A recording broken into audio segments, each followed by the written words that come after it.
Accident ആയപ്പോൾ എന്റെ ആഹാരം കഴിപ്പ് മുട്ടിപ്പോകുന്നുള്ളൊരു പേടി എനിക്കുണ്ടായിരുന്നു. അതെന്നാ വർത്താനം പറഞ്ഞു വെച്ചു പോയെ?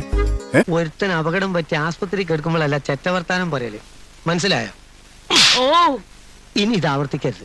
ആ പേടിയിൽ നിന്ന് ധൈര്യം സംഭരിച്ച് ഞാൻ ചാച്ചന്റെ കൂടെ ബൈസ്റ്റാൻഡറായിട്ട് തന്നെ അങ്ങ് നിന്ന് ഒരു പ്ലേറ്റ് ചോറ് കഴിച്ച് ആ ദിവസം അങ്ങ് തുടങ്ങി. ഇഷ്ടപ്പെട്ടോ? സത്യം പറയാലോ, വായ വെക്കാൻ കൊള്ളില്ല. പിന്നെ വിശപ്പുണ്ട് കഴിക്കുക. ഇനി താഴെ ചെന്ന് വല്ല ബ്രെഡോ ജാമോ എടുത്ത് കഴിച്ചാലേ വിശപ്പ് മാറുള്ളൂ. തരക്കേടില്ലാത്ത കൂട്ടാനുള്ളതുകൊണ്ടായിരുന്നു നല്ലൊരു പിടി പിടിച്ചതിന് ശേഷം ഞാനാണെങ്കിൽ കുറച്ചേരം വിശ്രമിക്കാൻ നിന്നു. പക്ഷെ എന്നിട്ടും വിശപ്പ് മാറാത്തോണ്ട് വിശപ്പ് മാറുന്നില്ലെങ്കിലേ വല്ല കാലിത്തീറ്റയോ പിണ്ണാക്കോ കാടിയോ എന്തെങ്കിലുമൊക്കെ കലക്കിക്കൊണ്ട് കൊടുക്ക. പത്തായം കൊണ്ട് നിറയട്ടെ. തിന്നു മുടിക്കാൻ മാത്രമായിട്ടൊരു ജന്മം. നേരെ ചെന്നപ്പോ കാക്കില് മുന്തിരി ഇരിക്കുന്നുണ്ട്. നല്ലൊരു 10 ഗ്രാം അവന് കൊടുത്തേച്ച് ബാക്കിയിരുന്ന് അങ്ങോട്ടും ഇങ്ങോട്ടൊക്കെ നോക്കി ഞാനങ്ങ് കഴിച്ചു. അത് നല്ലതാ, പരിചയമുള്ളവരെ തന്നെ ഉഞ്ചിക്കുന്നത് നല്ലതാ, ഇല്ലടാ.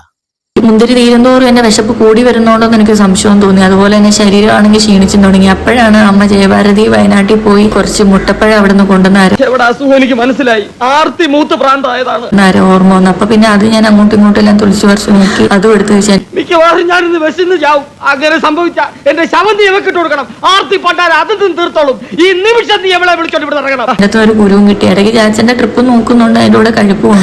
എന്തിനാ ഇത്രയും തൂക്കമുള്ള ആൾക്കാരെ ദൈവം സൃഷ്ടിച്ചേക്കണേ? ഇവനൊക്കെ കൊണ്ടുപോയി കുച്ചിട്ടുണ്ട്.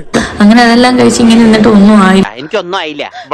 എനിക്കെല്ലാമായി തൃപ്തിയായി. അപ്പൊ ഞാൻ വിചാരിച്ചാൽ പിന്നെ എലൈറ്റിന്റെ ബ്രെഡും ജാമുണ്ടോ അതെടുത്ത് അങ്ങോട്ടും ഇങ്ങോട്ടും മടക്കി കഴിക്കാം. അപ്പം വയറിനും മനസ്സിനും കുറച്ച് ശമനം തോന്നിയപ്പോ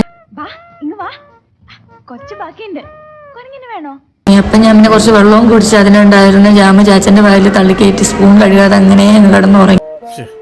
നിനക്കതൊക്കെ എങ്ങനെയാ സാധിക്കുന്നത്? ശേഷം ഒരു അരമണിക്കൂർ കഴിഞ്ഞ് എണ്ണീറ്റപ്പോ പിന്നെയും വിശപ്പ്. എനിക്ക് നല്ല വിശപ്പുണ്ടെന്ന് ഇവിടെ ഓർത്ത് അമ്മ ചാച്ചനെ കൊടുക്കാൻ കുറച്ച് ആപ്പിൾ എടുത്ത് വെച്ചിട്ടുണ്ട്. അതിന് ഒരു ആപ്പിൾ അവന് കൊടുത്തിട്ട് ബാക്കിയല്ല പിന്നെ അങ്ങോട്ടും ഇങ്ങോട്ടും എല്ലാം നോക്കിയിട്ട് ഞാനങ്ങ് കഴിച്ചു.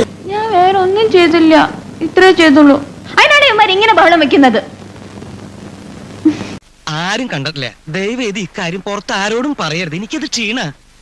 ഞങ്ങൾ അങ്ങ് ഇറങ്ങട്ടെ. ആയിക്കോട്ടെ, സന്തോഷായി.